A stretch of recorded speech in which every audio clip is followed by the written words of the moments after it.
You're listening to A Chapter a Day, a daily podcast.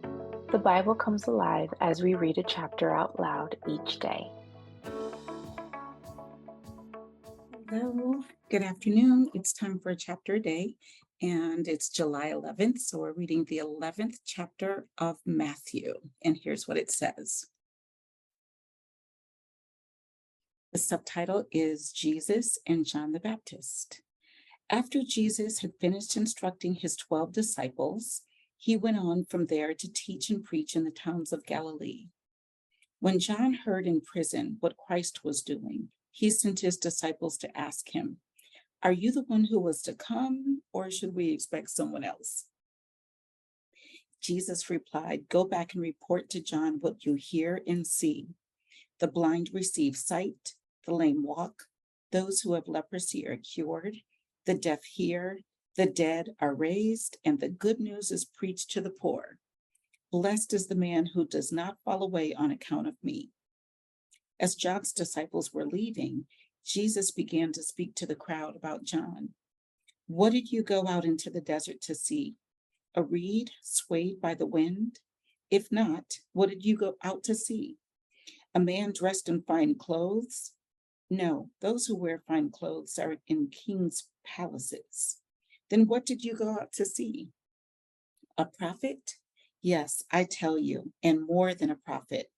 This is the one about whom it is written, 'I will send my messenger ahead of you, who will prepare your way before you.'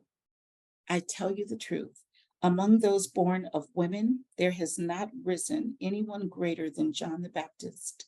Yet he who is least in the kingdom of heaven is greater than he. From the days of John the Baptist until now, the kingdom of heaven has been forcefully advancing, and forceful men lay hold of it. For all the prophets and the law prophesied until John. And if you are willing to accept it, he is the Elijah who was to come. He who has ears, let him hear. To what can I compare this generation? They are like children sitting in the marketplaces and calling out to others. We played the flute for you, and you did not dance. We sang a dirge, and you did not mourn. For John came neither eating nor drinking, and they say he has a demon. The Son of Man came eating and drinking, and they say, here is a glutton and a drunkard, a friend of tax collectors and sinners. But wisdom is proved right by her actions. The next section is subtitled, Woe on Unrepentant Cities. Then Jesus began to denounce the cities in which most of his miracles had been performed because they did not repent. Woe to you, Chorazin! Woe to you, Bethsaida! If the miracles that were performed in you had been performed in Tyre and Sidon, they would have repented long ago in sackcloth and ashes.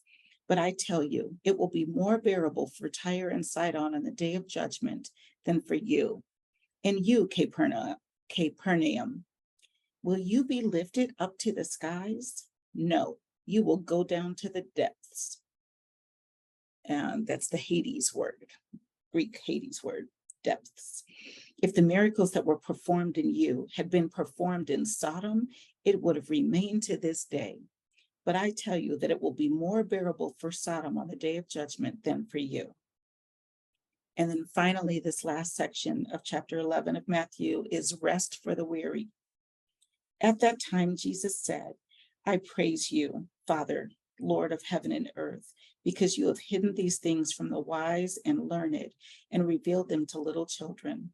Yes, Father, for this was your good pleasure. All things have been committed to me by my Father. No one knows the Son except the Father, and no one knows the Father except the Son, and those to whom the Son chooses to reveal him. Come to me, all you who are weary and burdened, and I will give you rest. Take my yoke upon you and learn from me, for I am gentle and humble in heart, and you will find rest for your souls. For my yoke is easy and my burden is light. That was Matthew chapter 11. I'll see you tomorrow for Matthew chapter 12. Have a good night.